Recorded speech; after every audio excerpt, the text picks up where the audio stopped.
혹시 내 가게 하나 있었으면 좋겠다 이런 꿈 꿔보신 적 있으신가요? 퇴직금 끌어모아서 예쁜 카페를 차리거나 평생 모은 돈으로 아담한 식당을 여는 꿈 말이죠. 한땐 이게 평범한 사람들의 희망이자 로망이었습니다. 근데 요즘 주변을 한번 둘러보면 오픈했다는 간판보다 임대문의 현수막이 더 많이 보이는 것 같지 않나요? 이게 단순히 경기가 안 좋아서 그런 걸까요?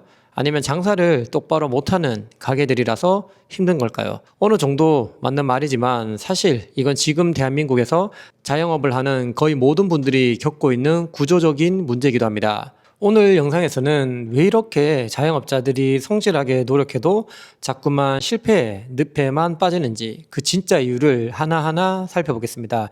그리고 그럼에도 생존할 수 있는 전략도 알려드릴 테니 영상 꼭 끝까지 시청해 보시기 바랍니다.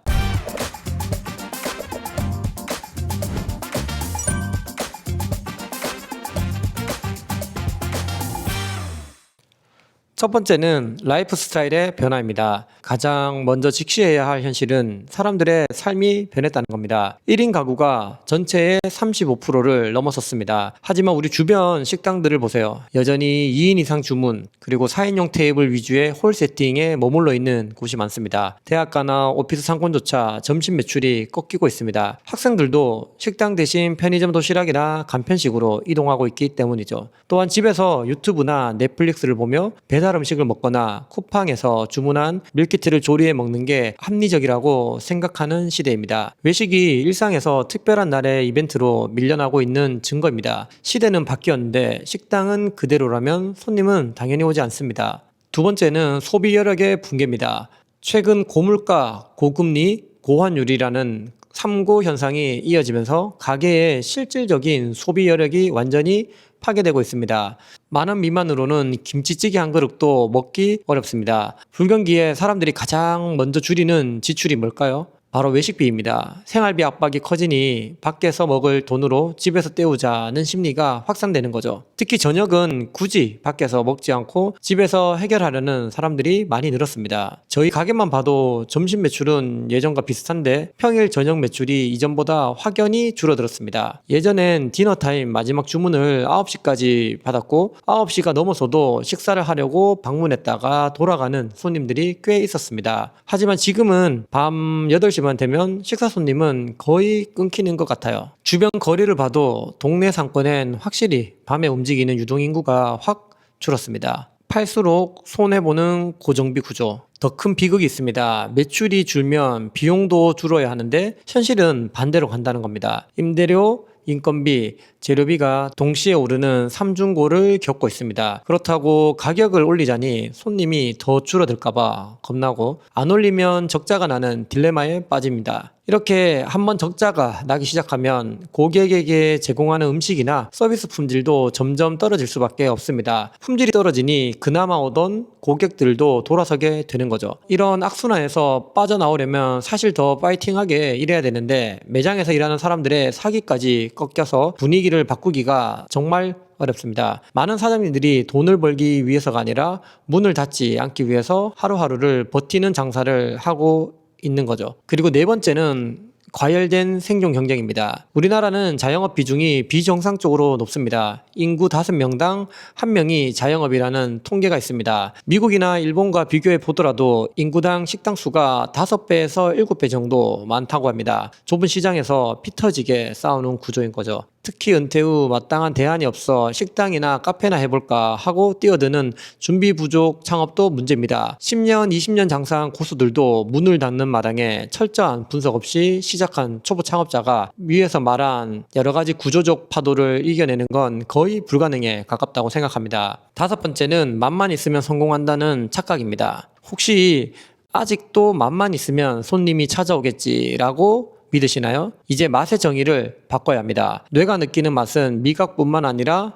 분위기, 소리, 냄새, 그리고 서비스 경험이 합쳐진 총체적 점수입니다. 지금까지 음식 맛 자체에만 집중하셨다면 전체적인 고객 경험을 점검해 보시길 바랍니다. 주방 청결 이런 건 너무 기본이고 매장 조명 하나, 그리고 배경음악, 직원들의 복장과 표정까지도 전체적인 점수에 영향을 줍니다. 추가로 요즘처럼 장사하기 어려운 시기엔 작고 그리고 똑똑하게 매장을 운영해야 합니다. 좌석을 많이 세팅하지 말고 적당히 웨이팅이 걸릴 정도로 테이블을 적게 유지합니다. 테이블을 뺀 공간은 웨이팅 공간이나 고객 편의 공간으로 꾸미는 겁니다. 1인 고객에 최적화된 좌석도 배치하고 메뉴도 단순하게 해서 효율을 극대화해보세요. 매출을 향상시키기 위해선 내 가게를 방문한 고객 경험도 중요하지만 아직 내 가게를 방문하지 않은, 그러니까 내 가게를 모르는 손님들에게도 꾸준히 내 가게를 노출시키는 것도 정말 중요합니다. 이게 잘 되고 있는지 알 수 있는 가장 기본적인 지표가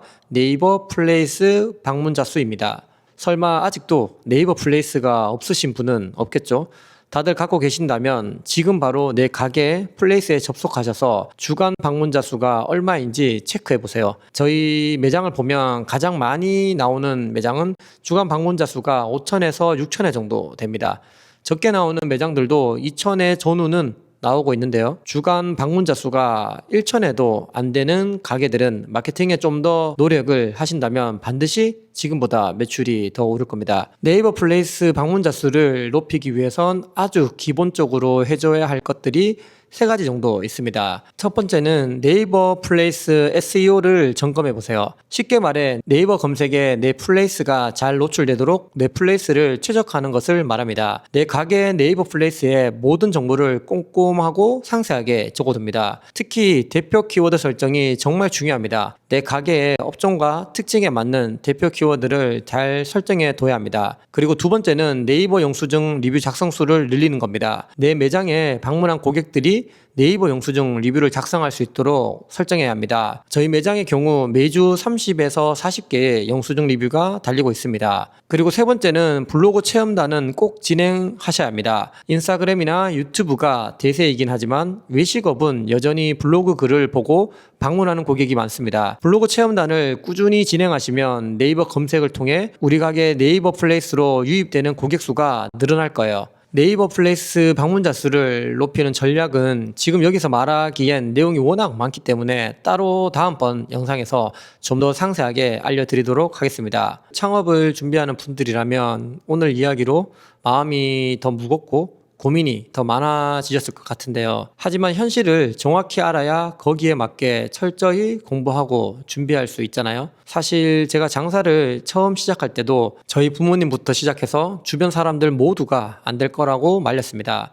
경쟁도 치열하고 경기도 안 좋고 그리고 특히 자영업은 안정적이지 못하다는 거였죠. 그로부터 15년이 지났는데요. 지금까지 단 한 번도 경기가 좋아서 그리고 장사가 잘 된다는 이야기를 들어본 적이 없는 것 같아요. 항상 대부분의 사장님들은 힘들어했고 그 와중에도 소수의 성공한 사장님들은 계속 돈을 벌고 사업을 성장시켜 갔습니다. 언제나 경쟁은 치열했고 그 경쟁에서 패배한 사람과 버티는 사람 그리고 승리한 사람은 늘 나뉜 것 같아요. 내가 어디에 속할 것이냐는 내 마인드와 노력에 달린 것 같습니다. 열심히 공부하고 노력한다고 무조건 성공하는 건 아니지만 그렇게 옳은 방향으로 꾸준히 노력한다면 반드시 좋은 기회가 찾아오는 것 같습니다. 저도 힘들고 이 영상을 보는 많은 분들이 예전도 그렇고 지금도 그렇고 힘든 시기를 겪고 있습니다. 위기가 기회라는 말이 있잖아요. 우리 모두 힘들수록 더 노력하고 실행해서 기회를 잡았으면 좋겠습니다. 영상 촬영을 준비하며 예전 자료들을 훑어보다가 5, 6년 전에 매출을 높이기 위해 개선사항 30가지를 적어둔 노트를 발견했습니다. 그때 하나하나 실행하다 보니 16평 작은 매장에서 어느새 순이익 1천만 원까지 달성하는 성과를 냈었습니다. 아주 사소한 개선들이었는데도 이게 쌓이니까 성과가 나더라고요. 혹시 필요하신 분들이 있다면 고정 댓글에 링크를 남겨둘 테니 다운받아서 적용해 보시길 바랍니다. 하나하나 실행하다 보면 분명히 지금보다 매출이 늘어나 있을 거라 생각합니다. 자, 오늘 준비한 영상은 여기까지입니다. 도움이 되셨다면 구독과 좋아요 부탁드리고요. 다음 영상에서는 네이버 플레이스 방문자 수를 높일 수 있는 방법을 심도 있게 다뤄보겠습니다. 그럼 오늘도 화이팅입니다. 감사합니다.